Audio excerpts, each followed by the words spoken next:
Kidlat News Updates. Mga balita ngayon, 3 armadong lalaki sugatan ng makasagupa ang mga sundalo sa Maguindanao del Norte. Halos 50 kabahayan tinupok ng apoy sa Glan, Sarangani. Libreng sakay sa June 12 inanunsyo ng MRT at LRT. Ako po si Cesar Soriano para ihatid ang mga nangunang balita sa buong kapuluan ngayon.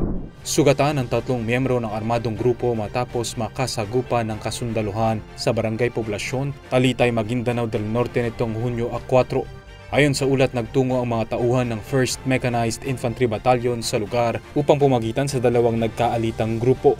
Ngunit habang papalapit ay agad silang pinaputukan ng nasa 30 armadong lalaki.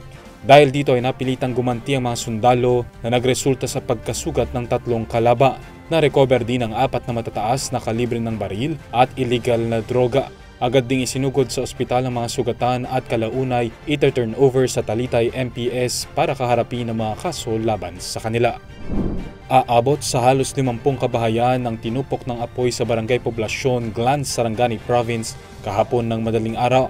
Ayon sa Glan Municipal Disaster Risk Reduction and Management Office, bandang alas 12:15 nitong Huwebes nang magsimula ang apoy sa Purok Log Pond ng nasabing lugar.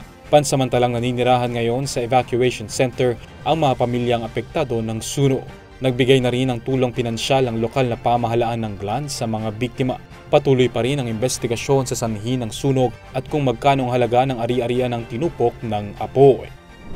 Inanunsyo ng Department of Transportation o DOTR na magkakaroon ng libreng sakay sa MRT-3, LRT-1 at LRT-2 sa June 12 bilang paggunita sa ika-127 na Philippine Independence Day.